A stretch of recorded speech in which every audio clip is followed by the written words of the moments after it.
Man, so it's been a while. It's been a minute. Long time coming, but I'm Lawrence. I'm Jeremy. And this is AfterCare.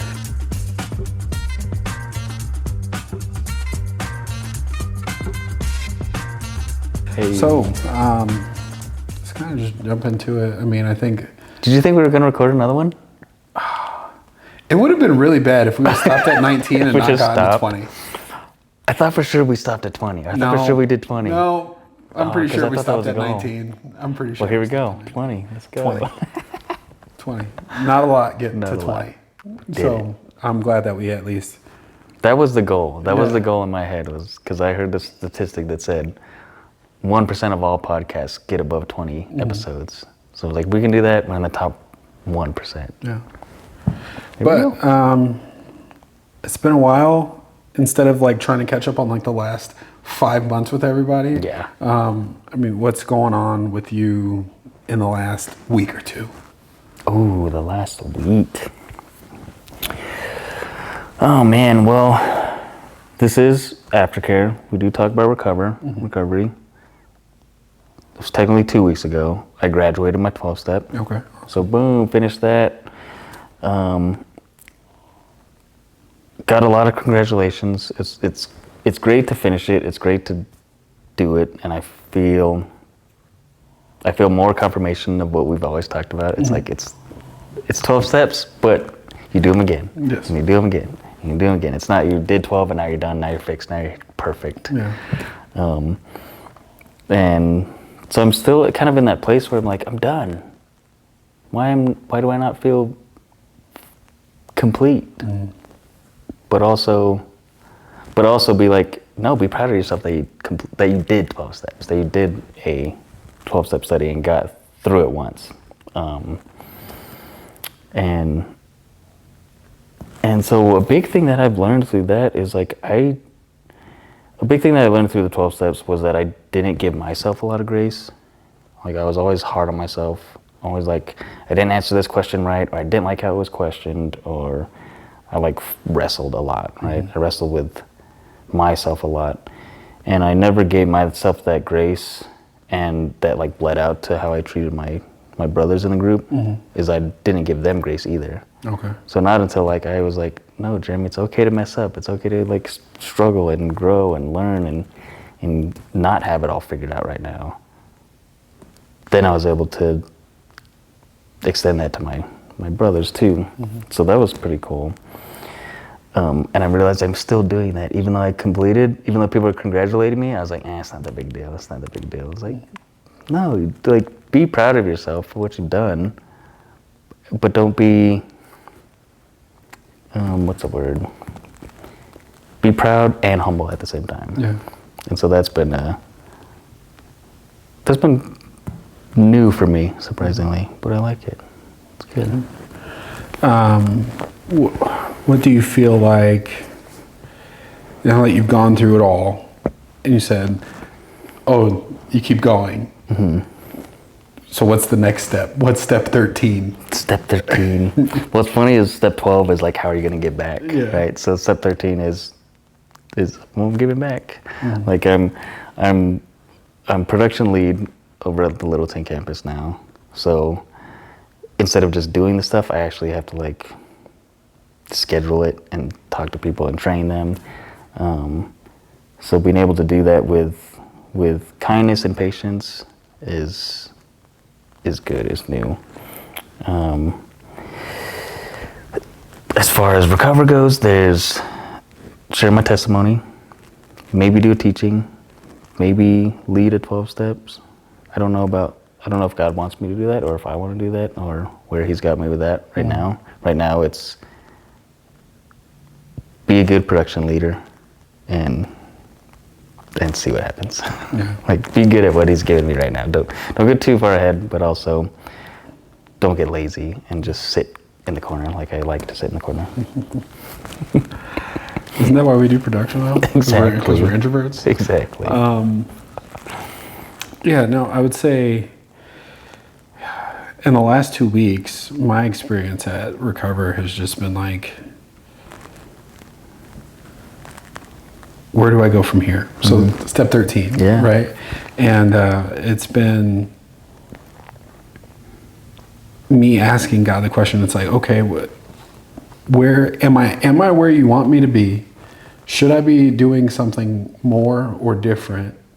And am I living in your will for me right now when it comes to serving in recovery? And so there's a lot more question asking and seeking going on for me right now. And situations are kind of dictating certain things, but even though the situation is kind of dictating something, and instead of me like normally just like being like, well, here's a need, fill a need, I'm much more like, well, God, are you actually calling me to fill this need, or do I just feel like it's my responsibility to fill this need? Just reacting to what's needed. Yeah. And for me, I think that God is calling me to do something different. The same, but different. Yeah. You know, like, so it's interesting, and I'm still processing that. So like talking about it on the episode is probably not the best way to get through it. But what I will say is I don't feel like God has released me from the assignment that I'm already working in. So I know that I'm not released. I know that I'm not supposed to move on, or there's not a move taking place. I just think it may look a little bit different than I may expect it to look. Yeah. And so I'll get answers about that, I think, in the weeks to come. But really personally, in the last 2 weeks, like I ran a 10K. Yeah. And for me, that was a big deal. For some people, they might be like, well, I run every day. Just to be clear, I don't run at all, or I wasn't running at all. If you would have asked me to run a mile, it's been 5 weeks. So 5 weeks ago, a week before my birthday, I was just like, yeah, I've been talking about running a race. Yeah. I think I should just do what's necessary in order to be able to run a race. Find a race, buy shoes, buy socks, buy everything that you need. Just do it. And just do it. And then I hopped on ChatGPT and said, hey, I found this race that's on Father's Day, and my gift to myself on my birthday is that I'm going to train. My gift to myself on Father's Day is that I'm going to complete this race. Get it. Nice, nice. So I went on that journey, and I thought that in doing that, it would just be like this just like, this is what I'm doing. I'm setting a goal. I'm planning and living it out. You felt like it'd be like a chore, yes. like a checklist kind of thing to do. And it became very much more a spiritual journey. Like God was teaching me something. Oh yes. About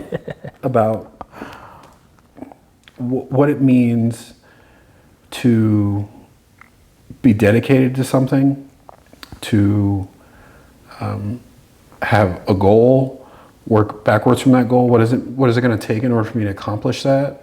What are the tools necessary for me to accomplish that? What kind of training do I need in order to accomplish that? Because I could have just like sandbagged the whole thing. You could have just signed up and then walked the whole thing. Yeah, and showed up to run the 10K out of shape. Yeah, and it would have been a very miserable day. Oh yeah, and that wasn't the case. Like I wanted to be prepared, and you're very intentional about it. Yeah, like, you wanted to do it, and you want to do it well. Yeah, I didn't just want to go show up. Yeah. But God taught me a lot about that. And one word that's come up for me a lot of times in recovery is the word endure. And I happen to run an endurance race. Yeah. And so it taught me a lot of things about enduring and like what does it mean to go through life as a believer, as a recovering addict, and to endure. And we can kind of talk more about the preparation and the race kind of as we go on, but that's kind of awesome. My couple weeks. That's so cool. I mean, y'all know, and you know, like I'm Yeah. a fitness nerd. Yeah. Like, so when you text me that day that you did it, I was like, oh yes, I love it. I love like seeing people like do it, like being like finishing something that they didn't believe they were capable of like months ago or weeks or years ago, right? Yeah. Like it's cool to hear you finished it, and then like just the way that you did it too, and the way that God was like teaching you things in the middle of it is. It's awesome. Yeah. So freaking cool. Yeah, there was a lot of revelation that happened throughout Yeah. the whole process. Yeah, I mean, I guess we're talking about it, so we just dive into it. Let's but, go. Yeah, so the training was like ChatGPT, awesome tool, right? Like, don't use ChatGPT to like come up with everything that you need. Use it as a Yeah, tool. don't use it to I do used stuff it for as you, like- as a coach and an assistant, right? Like it was free, and it spit out the plan and told me what I needed to do on a daily basis. And what it taught me was like, oh, like if God gives me something that I need to do, right? He doesn't always give you all the steps, but sometimes you can just kind of like work it out and be like, okay, what needs to happen in order for this to take place? Like I said, I had to get the right shoes and socks and shorts and shirts, and then I just started. You started running. Like I didn't know how to run. I didn't know Yeah. how long I could run, and I was mildly surprised that the very first day I ran like 2 miles. Nice. The very first day, Yeah. right? There was some walking going on too. You moved 2 miles. But I moved 2 miles. Yeah. You know, and I was surprised that I could actually run further than I thought I could run. And so it taught me like, you might actually be further along than you think you are when you're starting something. Yeah. That God has like conditioned you already for what he's asking you to do, man. whether you know it or not. Right? So that's the first thing that I got. And then kind of as I move forward or through the training, it's funny that the one decision led to me making better decisions in other aspects of my life. It wasn't just, okay, I'm going to wake up and I'm going to run on this day. One, it got me to go to bed earlier because now I got to wake up and run. Yeah. So I wasn't up late playing video games. I wasn't up late binge watching Netflix later than I needed to be. One, because I needed to sleep. Two, Yeah. I was tired. Yeah. And I had to get these runs in before work. So I planned how these runs were going to take place. And I didn't just decide, I'm going to, like, I ran one time, good, great, boom, boom. It was Yeah. like, no. In 2 more days, I'm going to run. And then I'm going to run the next day. And then I'm going to take a day off. And then I'm going to run 2 more days after that. And different types of runs, which I didn't even know about. That they've existed, right? Yes. Yeah.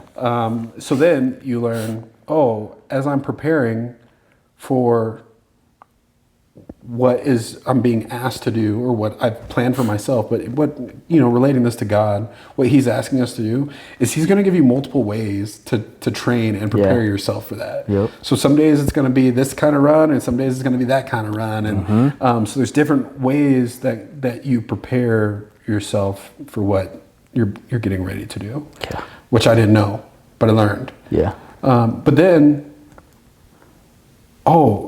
I'm doing these different things. I got to fuel my body different. I can't eat McDonald's or junk food or fast food or pizza or fried wings. The first time I had pizza and I had to run the next day, I was like, like pizza sucks. Yeah. And there's a lot of people that run and that like pizza, which I found out. But for me, like eating pizza the night before a run, I felt like my run the next morning was not good. Yeah.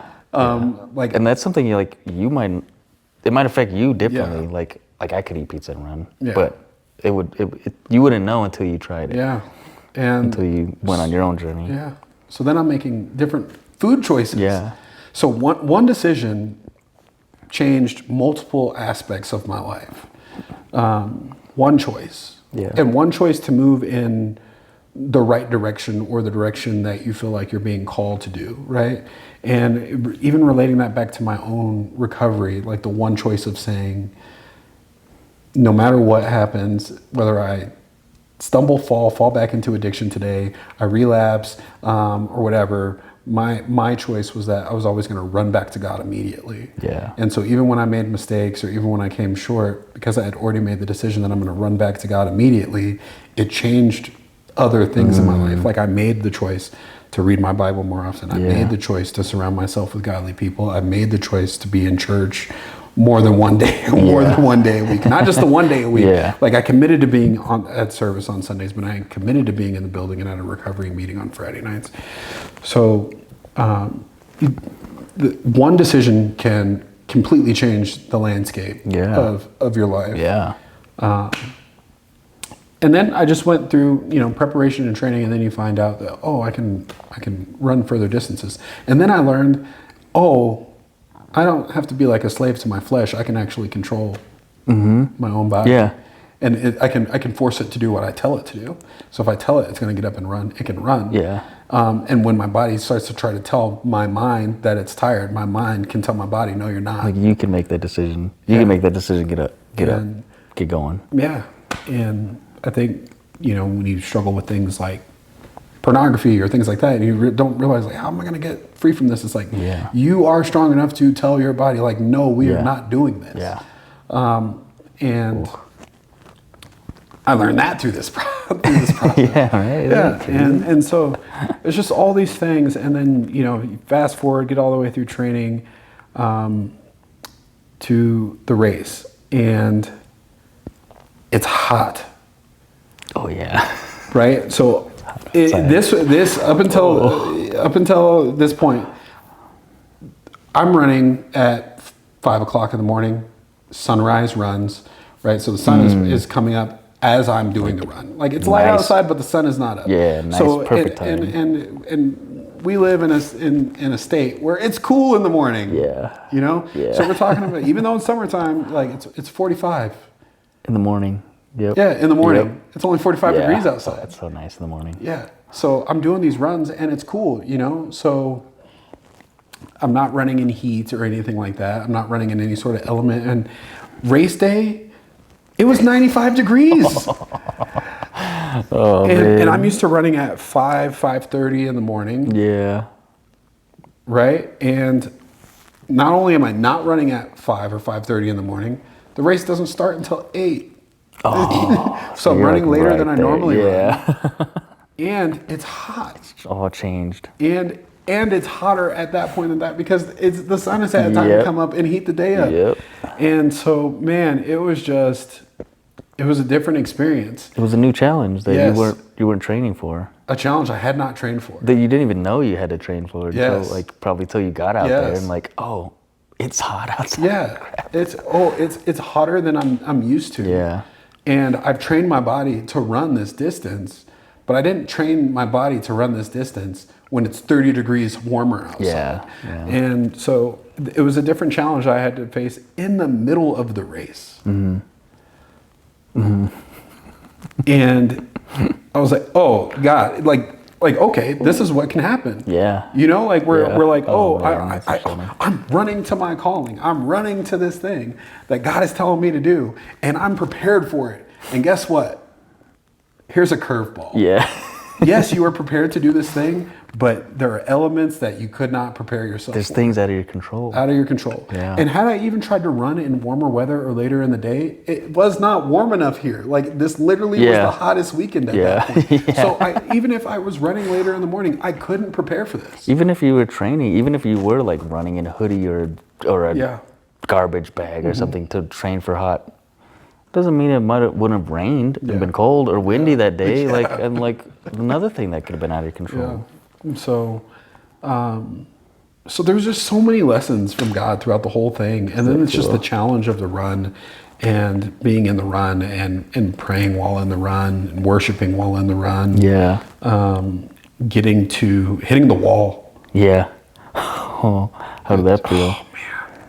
Because it hits you. Yeah. Right? It's just all of a sudden. I got to like 8 kilometers and it was just like, it was like, man, I'm tired. And I remember it's one of the few times that I stopped and walked. Because I got about halfway and then I was like, yo, I got to hit a walk for like 30 seconds. Recover a little bit. Yeah, like, because this is, It's hot. I'm tired. Like I think, lot. I was listening to my body, and I just said, "Hey, it's okay to walk right now Yeah. for a couple seconds, Yeah. and then you can just turn it back on, get some water in you, Yeah. and keep going." But this was like a late walk that I was not wanting, and I just hit the wall, and it was like I'm walking, and then there's that thing in the back of your mind that just says like, "Dude, you're fine. Just walk the rest of the way." Right. And I was like, God, I'm gonna finish this race running, and I need you right now to help me to finish this race. Nice. And prior to this, there's people that have passed me, and I'm gonna go back a little bit. Before I'm running to the halfway point, there was an older gentleman. I think it's important to point that out. That passed me. He started the race after me. It was clear as day that he started the race after everybody else. And he passed me. And as he was running by, he just said, "Hey man, just run your race." So you're not racing anybody. He was like, "Run your race," and he just kept running past me. And he must have hit the halfway, and I still hadn't hit the halfway yet. And he was running back past me, and he just said, "Man, your race is your race. Run your race. You're doing good. Run your race." And it had hit me at that point. You know what? I'm running my race. I'm not racing against anybody else. Yeah. I'm not. This is my race. Is my race. My pace is my pace, and I'm running the race that's set out before me. Yep. And the race that was set out before me is based on a pace that I can run, not a pace that somebody else is running. And I say that because as I was hitting that wall at about 8 kilometers, I was like, "Dude, you're gonna finish this race. You're gonna finish it strong. You've got 10 seconds." And I gave myself 10 seconds, and I counted down. Nice. And I hit 1, and we're going. And you finish the race, and then I'm sprinting the final 200 meters, and I pass like 3 or 4 people away. There you go. And I finished. I finished what I set out to do. Nice. I ran my race. It was a PR for the 10 kilometers for me. Yeah. Not by much, but it was a PR. New record's new record. And I ended up like looking at the times for everybody. And I know I'm talking a lot, but I looked at all the times for all the different people and the different ages and everything like that. And as I was looking at it, I was like, I could feel really bad about where I finished, or I could be like there's 2 things that I can do right now. So I could be frustrated, or there's 2 other things I can do. The first thing I can do is just recognize like, yeah, this was my race. I've never done this before. Yeah. This is my first time like having to show up and get a bib and do the thing, and then like I didn't even know what to expect on race day. Like I didn't know what to expect at all. And I can challenge myself to continue doing this and to get better. Yeah. And as I looked through that list and I saw the different ages and stuff, it just like hit me like, 88 people ran the 10K. It was like something like 200-300 ran the 5K. Yeah. So one, it's like, less people are built to do this. Yeah. Yep. They'll sign up for the 5, but there's not as many people are willing to sign up for the 10. There you go. And you don't know what kind of condition these people are in. Yeah, this guy might be 20 years older than me, but he might have been running for the last 40 years. Like that's a type of conditioning I don't have. Yeah. That's a cardiovascular system that I don't have. Like literally, we're all, and it was like God just like shined a light on it. He was like, you're all different people in different stages of life, with different skill sets, with different gifts. And if you try to compare yourself and run somebody else's race, you will find yourself in a world of hurt. Yeah. Because if I would have tried to keep up with that older gentleman, because my pride or my ego said, he's old. Don't get beat by that old guy. Maybe I would have kept up with him for like half a kilometer. Yeah. but my race would have been over. Yeah. Yep. My body would have said, nope, we're not, you're not, there's no 10-second countdown and you're running again. You know, like the only reason my body was able to go, you know, walk for a few seconds, count it down, and then take off and then finish that race and then finish with the sprint was because I ran at a pace that I could run the entire race. Yeah, exactly. So it's just, I mean, I'm still like uncovering lessons from that whole It's thing. crazy how God can do that too. Like, and then because you were open to it, you're open to like learning new things. You're open to running a new race you never run before. It's crazy how God can show you that little thing. That's like, because I've been learning that on an emotional level lately. Is like, okay, maybe this person is reacting to me in a certain way because who knows what's happened in their past? Who knows how me saying a string of words could trigger them in a certain way, or maybe someone is triggering me in a certain way because I've experienced life and my race has been completely different. You know, like I ran a race a couple of weeks ago too, and I have really bad knees. So you talking about uphill runs, like for me, downhill is actually worse for me. Like it hurts my knees so much, and you would think, oh, going downhill is easy because your weight's going down, you're going with gravity, but it hurts so much more when I run downhill than it does when I climb uphill. Yes, it's harder, it's more strain on my muscles to climb uphill, but running downhill is worse. And so you would look at me like going downhill, I'm like, what's wrong with this guy? Like he's like he's going so slow and like ready to like fall over. Like that's what I look like when I'm going downhill. But only I know that it's like, okay, because my knees don't work that way. My knees don't work correctly that way. And so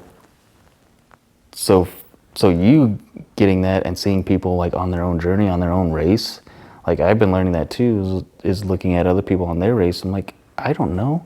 God's been working on them. They're an entire universe of experiences and life lessons that I'm not a part of, that I don't know. So maybe I can I give them that grace and meet them where God has them? Because God's got me meeting them at this same point in time for a reason, and also just like let it go at the point where like I don't have to have it all figured out either. Like it's crazy. It's cool that you did that. It's cool that you learned all that too. Yeah, I want you to talk about your race journey. My race? Yeah, my race one? yeah. Not to turn this into like the running episode, but I think I'll get into it a little bit. Mine was definitely interesting too. So I really didn't get into running races. Like I cannot do just the plain running. There has to be something in between, or something more. There has to be obstacles or mountains or hiking or something in between. So actually, 2 years ago I did the Tough Mudder. So I did the Tough Mudder, and it was a 15K, so it was like 9 miles. And that would have been the longest I'd ever run my entire life. And I did that. I ran the entire one. I did it pretty well, but it was the same thing. I was like, God, I don't know what is going on in my life, but right now during this run, it's just me and you, just one step at a time, just one step at a time, just one step at a time. Like, don't worry about the next obstacle. Don't worry about what's happening back at home. Like, for those of you who watch, you know my story. Like, I did that race when my ex was gone. I was like, I need to do something to be proud of myself. And so to do that race and just zone down, like zone out everything and just be like, it's just me and you, God. 1, 2, 1, 2, 1. Just step to the next thing. And it was exhausting. It took me like 3.5 to 4 hours or something. Like, I don't like doing anything for 4 hours straight. But I did it. And it wasn't until after that I hurt my IT band. I didn't even know that I had issues, or that my legs had, like my knees had that issues, until I ran that long. And this last year,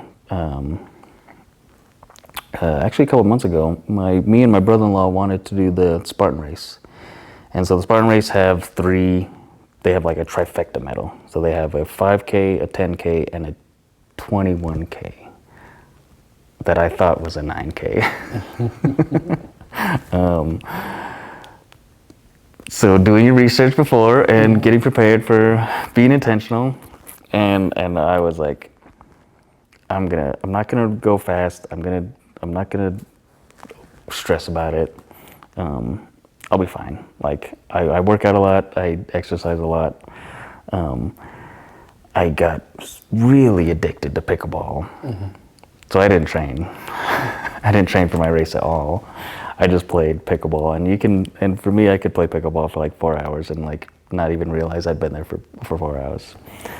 So I was like, I'll be fine, I'll be right. And if you do, so the Spartan race, if you do all 3 within a year, you get medals that connect to each other. And me and my brother-in-law wanted to get that done. And the cheapest way to do it is to do it all in one weekend. So Colorado has the big race on Saturday, and then the 2 small races on Sunday. So that was our plan. We get there on Sunday morning, and the announcer's like, all right, everybody, you ready to run a half marathon? And I look at my brother-in-law, I'm like, it's not a half marathon. 9 miles is not a half marathon. And he's like, yeah, it's because we're running 13 miles. Oh, no. I was like, oh, crap. Well, I was like, well, I'm here. Like, that's on me. I should have read 21K, not just assumed that it was that. But we did it, like, and so I ran, like, I think like the first 4 or 5 miles, I kind of lightly jogged, and then my knee couldn't take it anymore. Like I had to walk the rest of it. But it's all trail running, so you'll get like half a mile flat, and then you'll get half a mile down and half a mile up, and you're going in these valleys and over these hills and through all this stuff. So I couldn't run most of the time anyways, but it took me 4 hours and 59 minutes. Like it was an all day kind of thing. Oh, man. Like, Yeah, and my legs were dead, but it was the same kind of thing. Like I was like, there were people that were passing me. There was some people, on my race, there was a guy that was trying to talk to me, and he was like, is that the finish line? Is that there? And I'm like, I had no idea what was going on. Like I was completely out of it. I'm like looking around, like, are you talking to me? I'm like, I barely know where I'm at right now, let alone where the finish line is. And then I catch up with him, and he's like, yeah, I started at like 11:30. I'm like, I started like 10:30. So I started an hour ahead of him, and he caught up to me. Like that's how like slow I was going. And I could have like gotten down on myself and like, he's a little bit bigger than me, and he's running faster than me, and I thought all these things, and like, I'm running a freaking half marathon. Like it doesn't, who cares what's going on? And even after I finished the race, like my brother-in-law finished like 45 minutes ahead of me, and then I finished, did all the obstacles.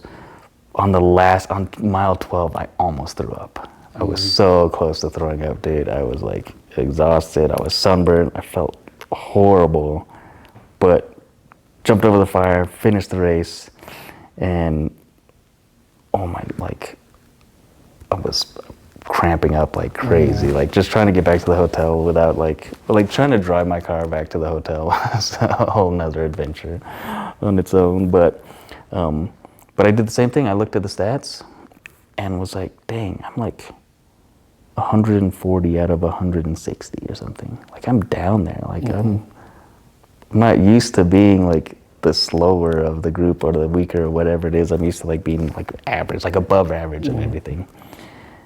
And then I step back and I'm like, wait a minute. Only 160 people in all of Colorado did this. And I'm part of that group.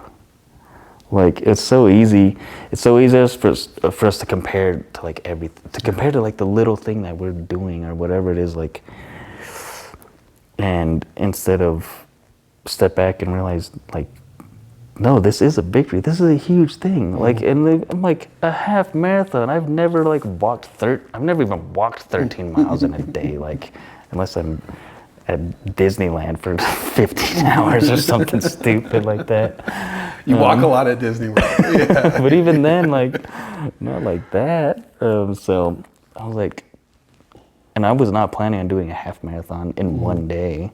Like, I was planning on doing it in 2 days, but it was like, nope, we did 13 in one day. And so, and every time I do something like that, you just meet people and you just see them on their own journey, and you see them struggle, and you see them win, and you celebrate with them. And it's easy to get in like a competitive mindset, like I'm doing better than the person next to me. And instead of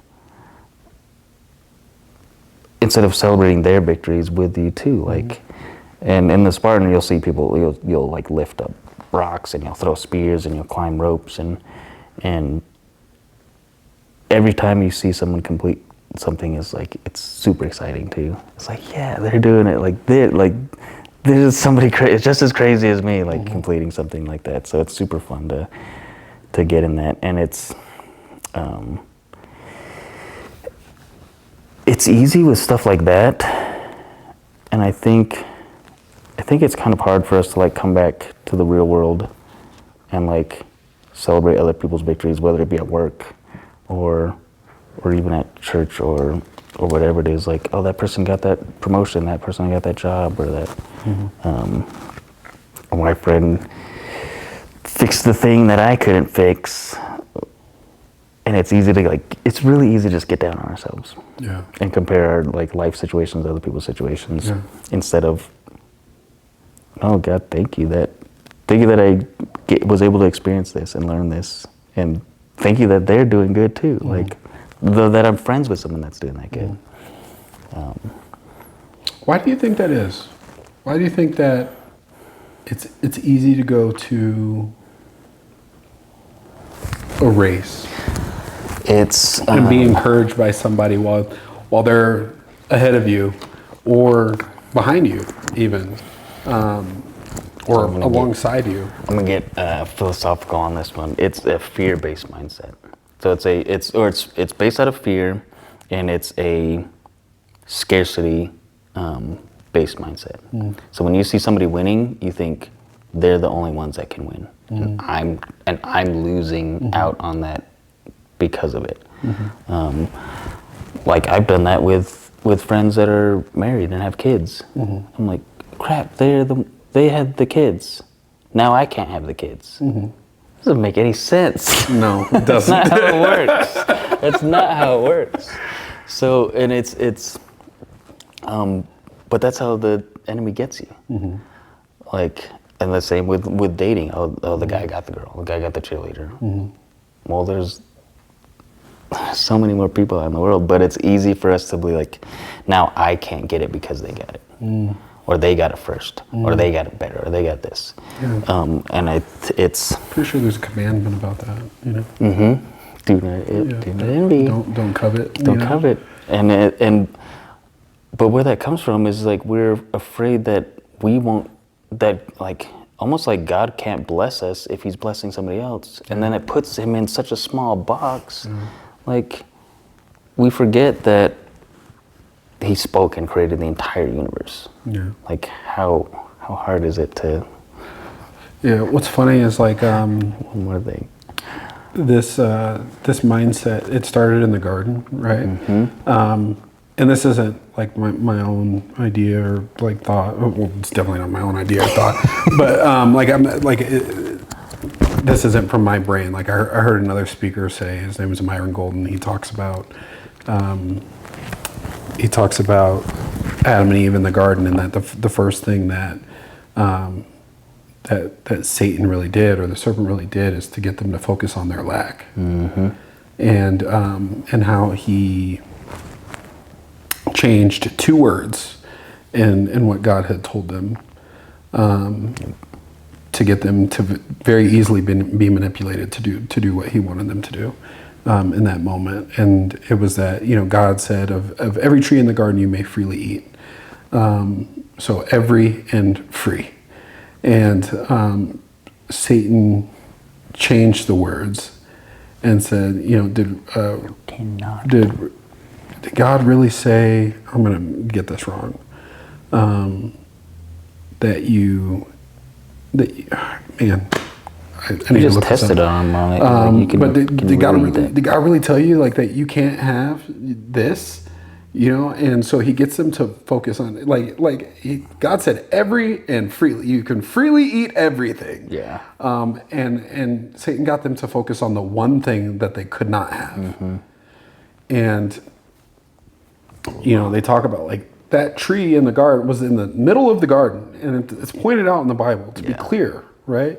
So they could eat freely everything but the one thing in the middle of the garden, which means that they had to walk past everything that they were allowed to eat to get to the one thing that they couldn't. Yeah. And I think that Man. not only in like this, in these like races, right? You see people so focused on their own race that it's like they gotta beat the person next to them, and you see that in life also. And what's funny is like I'm running these races, so now I'm like down the YouTube rabbit hole of running stuff. I saw one video, and I want to say this guy is from South America. He's running a race, and he's getting to the end of it, and most people really care about their times in races, right? And this guy, his body is just gave up on him. And he's falling in the final, couple 100 meters. Can't get up. And you see him, this guy struggling. And the crowd is all there. And this guy is running his race. He sees him. He stops. He picks him up.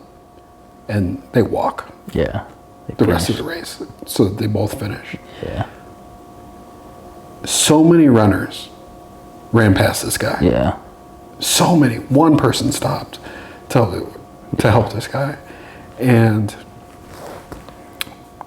yes, I get we run these races and we want to have this time and everything like that. And I talked to my daughter about it, and I said, yeah, in some of these races they do have like prizes, like prize pots, like people make money from these races.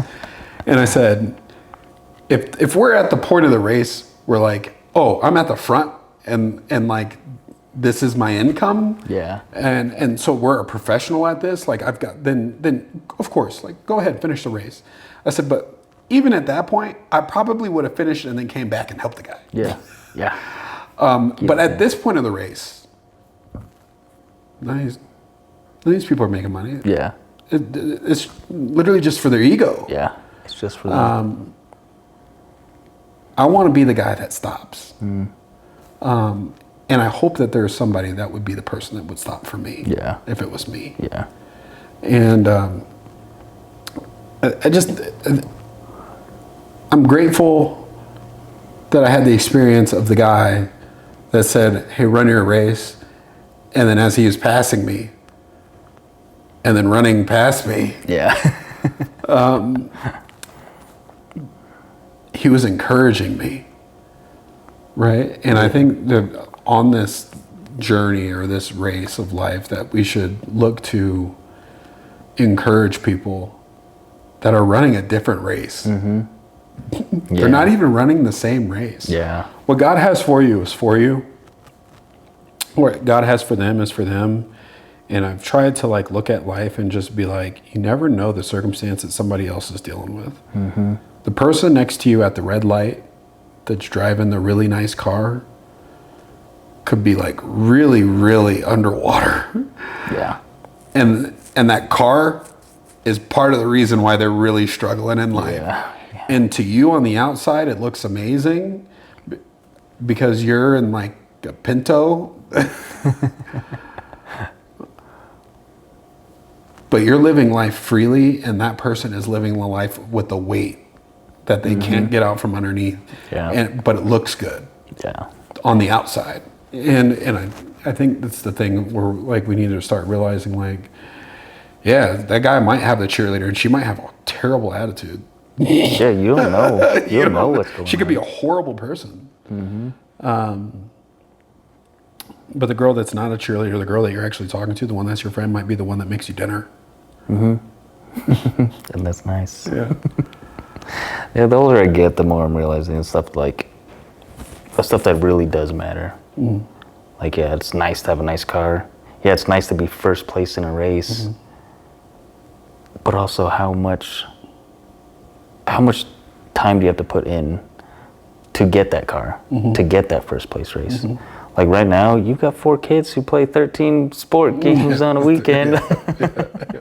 Like, and who knows what you might have had to sacrifice to be the number 1 racer in this. Like, you might not have that.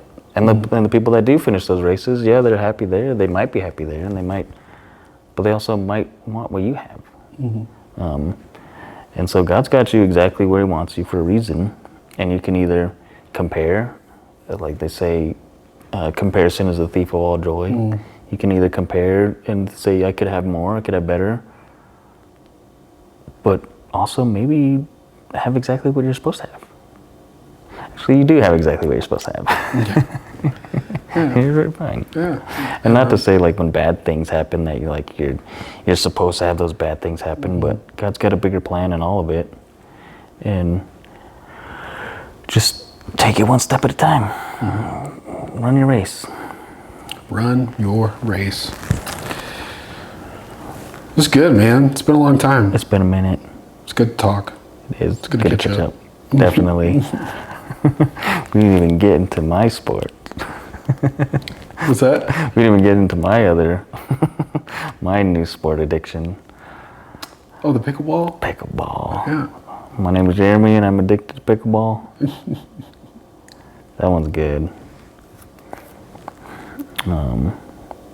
It's a lot of the same lessons though. A lot of the same lessons, learning that like everybody's going through their own journey, everybody's learning at a different pace and at a different spot. And just to like meet people with grace where they're at and give yourself grace with where you're at. Like you could have been a jerk to yourself when you were running and like you're slow, you suck, you da-da-da, whatever. Or you could be like, no, I'm not on the couch. I'm eating healthy. I'm running a race. Like I am doing more than I was a year ago. And be proud of that. Be happy with that. That's good. I think it's good. I think also the more we learn about ourselves, the more we can give ourselves grace, then we can give our friends grace and give people around us grace and build better relationships through that too. It's like, I think it starts with that. Like if we're jerks to ourselves, then we're obviously going to be jerks to other people. But if we can treat ourselves with the grace that God gives us, then be easier to give grace to the other people in our lives too. Good stuff.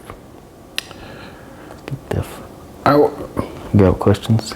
Yes, because I want to get to the pickleball thing. Get it. And so, you know what? Let's make this a longer podcast. Yeah, like it's been I want because the pickleball Part thing I two. think is amazing. I think. Let's go. And Set me up. yeah, so you've been playing I've pickleball, been playing a lot of pickleball. and you've been getting a lot out of pickleball. I'm getting a lot of pickleball. So, what have you been getting out of pickleball? All right, let's start with, so one of my buddies, he actually listens to the podcast. Surprisingly, like it blew my mind when Brett told me that he listens to the podcast. But Brett's really good at pickleball. He's like sponsored and all, like he's that's like really good. He's at good at pickleball. Yeah. Like he gets paid to like wear their stuff. And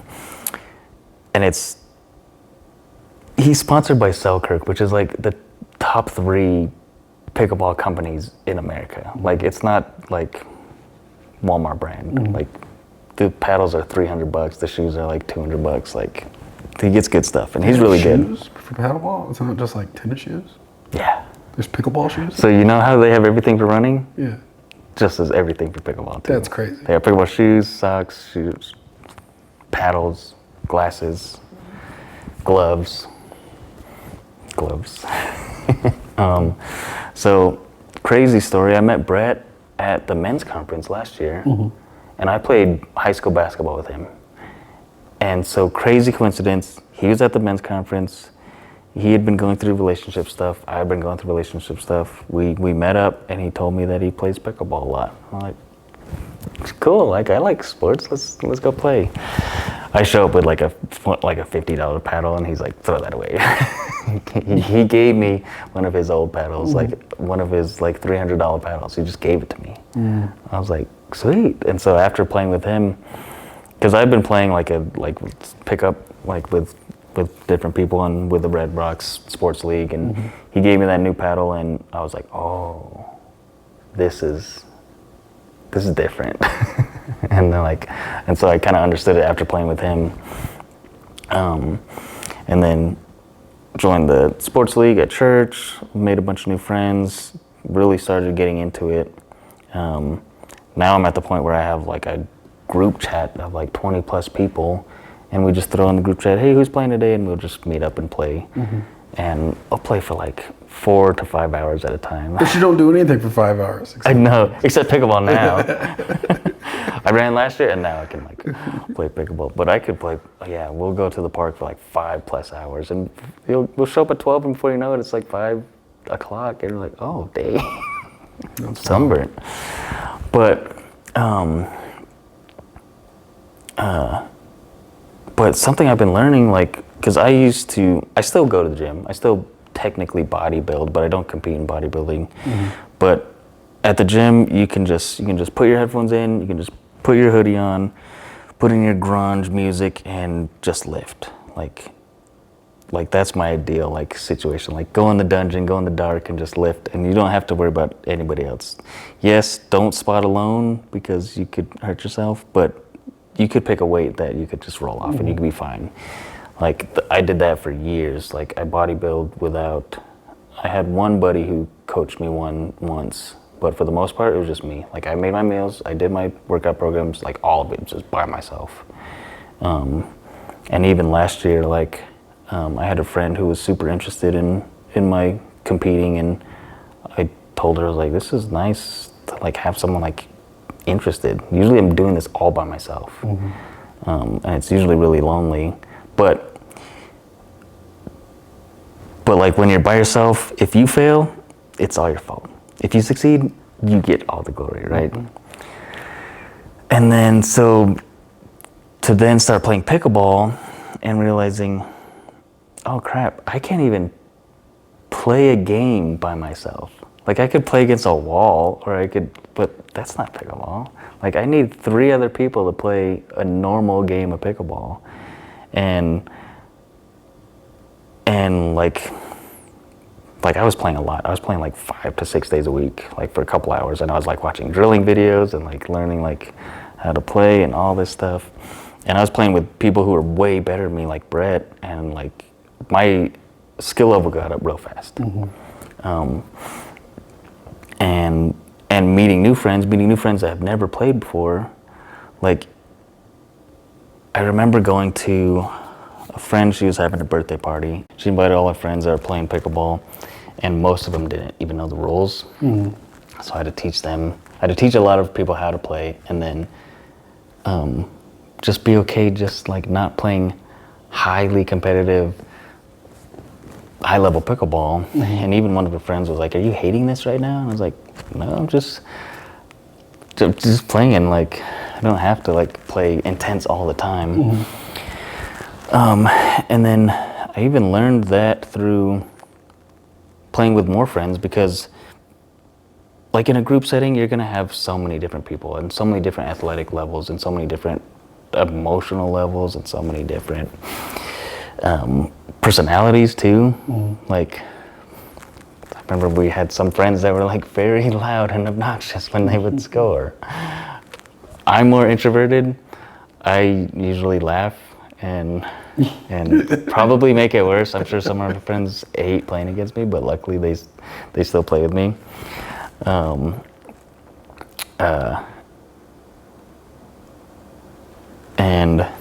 And this was This was funny. I gave my nephew 2 paddles for his birthday because he really liked playing. So like, and he's doing pretty good. So I gave him 2 paddles, and the next day my sister calls me and she's like, "Hey, who are those paddles for?" And I was like, "Oh, they're fighting over them already." and so I told her, I was like, "Well, both of them are for him. But if he wants to play, he has to let his siblings use one of the other ones. Like, if you can explain to him, like, if he wants to play with both of them, they can be his, or he can play pickleball. Like, and so I kind of have to learn that same lesson. Like, I can't. If I want to play, I have to be a kind person. I have to be willing to play with friends that maybe aren't as capable as I am, or I also have to. There's like in pickleball, there's always somebody better, and sometimes there's a 65-year-old lady too, which is crazy, but it happens. And you can be like, I could easily be overly competitive and a jerk, and I've been that at times, where I've gotten excited or gotten angry or whatever it is, but then you're not going to be able to play. Like, in pickleball, I've learned, like, what is more important to you, winning or playing? Because you can win and then now you have no friends. and if to win at that, but then also having that balance too, like, well, don't play with your eyes closed or play with your offhand, and like be respectful to the players that you're playing against. But you also don't have to smash the ball on their heads either. Like, and I've learned there's that balance with how you interact with people too. Like, I'm very blunt and very straightforward, and I don't like people being confused around me because I don't like being confused. So most of the time I'll just say stuff. Hey, that's stupid. Or don't do that. That's like, and some of my friends can take it, and just because they're equally as abrasive, and some of them can't, and and that's where I'm needing to learn how to be honest and kind at the same time. Because normally what happens with me is I'm kind and nice, but I'm not telling you how I feel about something, or I'm not being honest about where I'm at, or I'm being honest, but I'm a total jerk about it, you know? And so finding that balance between, like, I mean, even just reading the Gospels and seeing how Jesus treated people is crazy. Like, because you go back and read when he's talking to, like, the woman at the well, and like, you have 5 husbands, like, like, he did that in a kind way, but it's what he said was still true and brutal at the same time. And so learning how to do that, while playing pickleball is crazy. Like, yes, I could hit a serve at top speed as hard as I could and score. But now I've just hit the ball one time and we're not playing at all. Or I can hit an average speed and the other person hits it back, and then we can actually, like, play a game. Like, I'm not like being soft and patronizing. That's the word I'm looking for. I'm not like, here you go, because you're so bad at pickleball, I'm gonna just hit a soft one to you. Like, no, I'm gonna hit a ball that you're capable of hitting back, and I'm not gonna, like, toss it to you or be a jerk about that, because you could be equally be a jerk that way too.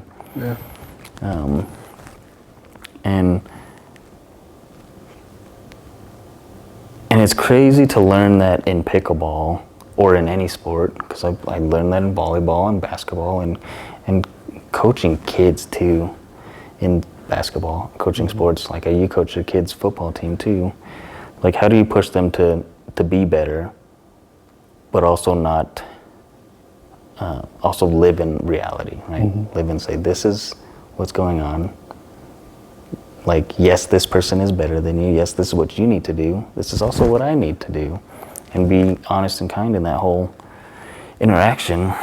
And it's,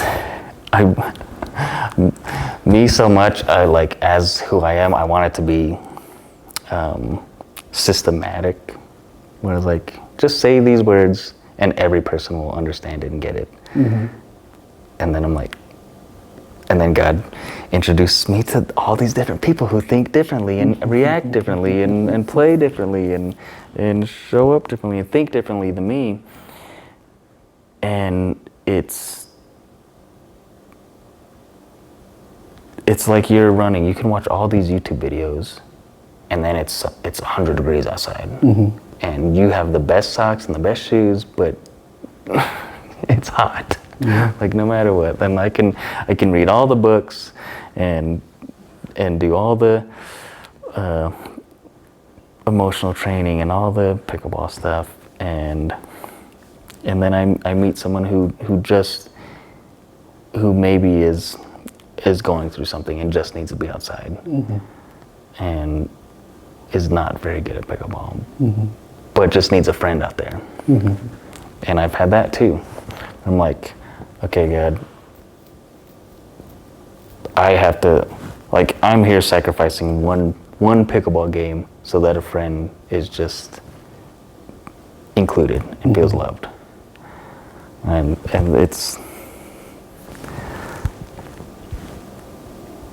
it's just so crazy to learn those lessons through something as little as pickleball. Yeah. But it's cool. I just feel like, God often uses the mundane or the ordinary. He's in everything. Yeah. It's crazy. Yeah. It's super cool though. Especially when you invite him into spaces, you know. I think when you choose to invite him into different areas of your life, you give him the opportunity to show you things. Even in something that you wouldn't think that it's meant for him to show you something. Yeah. But a lot of times I think we just go through life and we do the things that we like to do without actually inviting God into that space. And I think, with me running, like, I invited God into that space from the very beginning. I wanted him to be on that journey with me. And I think even with you, with pickleball, like meeting somebody from the church and doing it with people from the church and it being at church events and stuff like that, it was a way of you inviting God into the space. Yeah. And once he's involved, everything about it kind of changes. Yeah. Yeah. You'll definitely find him when you look. That's for sure. Good. So, in other words, if you want to hear more from God, you want to hear God show up in your life more, get into fitness and sports and Take things care like of your that, body. and invite him in, and he'll show up. No, but being in all seriousness, no matter what it is, I think that that you're doing, writing books, like poetry, like whatever it is that you're into, invite God to be a part of the spaces. Like, I would say, like, yes, fitness, health, and sports is like, that's kind of like our thing. It is my thing. But creativity, reading, writing, making stuff, like, God was a creator who created us. And we're created in his image, right? So we have bodies that can do stuff. Oh my God, our minds, just like a freaking brain that can control all these things in our bodies. That stuff blows my mind. And all of it is stuff that we can steward, that God's given us to steward, and he can teach us through those things, whether it be sports or writing, poetry, health, cooking, like understanding just how your body creates energy off of music, food, whatever, music, movies, storytelling. Like, if God's given you a talent to make something, to do, make, create something somewhere. And health and fitness, maybe you're not thinking that you're creating something, but you're creating something by running. You're creating muscles. Like, you're creating a cardiovascular system. Like, you're changing your mind's chemistry when you do that stuff. And it's crazy. Yeah. I think the biggest thing to kind of take out of this whole conversation is that God is passionate about what you're passionate about. Yeah, it's Like pretty cool. a good parent or a good father should be. Yeah. Right? He's passionate about what you're passionate about. And so if you give him an opportunity to be a part of the things that you're passionate about, he gave you the passion in the first place. Yeah. He's going to show up there and be a part of it with you. I think that's the biggest thing that we can take out of all of this. Yeah, definitely. That was good. It was good. It's been a minute. I'm glad this worked out. It's been a minute. This is a long one. Hopefully y'all stick through it. Hopefully you all have been missing this. Yeah. And want Might a have long to two-part this episode. one. 20 and 21. We got it. 2 more episodes. Good stuff. But I'm Lawrence, And I'm Jeremy. and this is AfterCare. Yeah. Peace. Latest.